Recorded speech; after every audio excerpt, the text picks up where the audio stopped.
All right, perfect. We will have Nate Sheppard up here next. Reminder, use that raise hand function, and Connor will get.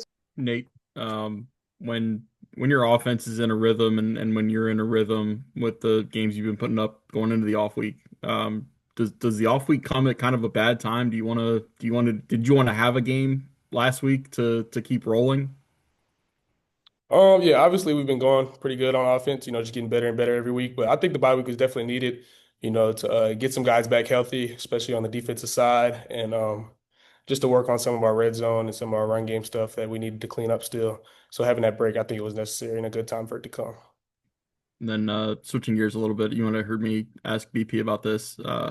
How much of an emphasis has middle eight been to you guys? I think in the last 5 games, you guys have outscored opponents 59-3 in that segment. How much do the coaches stress that part of the game to you? Yeah, we've been stretching middle eight since the beginning of camp. First day I think we came in talking about middle eight. Just that's a big part of the game, big factor of the game. So it's definitely very important to us and the coaching staff. And go ahead. Hi, Nate. Coach Diaz said before you guys played Cal that if you didn't end up at Duke, you would have wanted to go play for Coach Foster at Northwestern. So I'm just curious about your recruiting. Just talk a little bit about your recruiting journey and what led you here to Duke.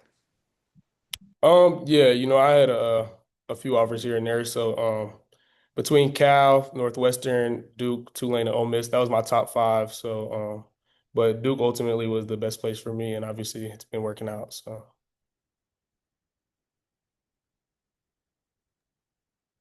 Abby, go ahead.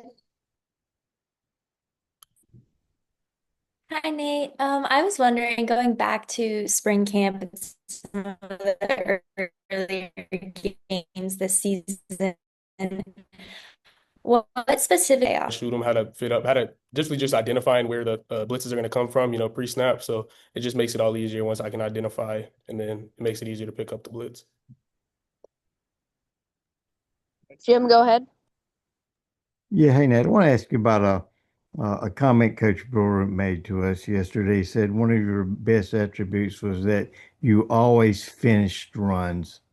What does that mean to you? Is that something that was genetically encoded, or is it something that you developed over the years? Just how did that become one of your strengths?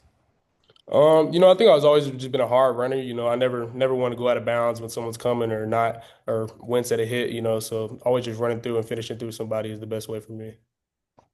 Do you ever worry about? I mean, you've had one serious injury. Did you ever worry about, maybe I'm putting my body in harm's way running this way? No, when I'm out there on the field, I can't be worried about getting hurt or somebody else getting hurt. You just gotta go out there and play the game free as possible. So that's what I do. Okay, thanks. Chip, go ahead.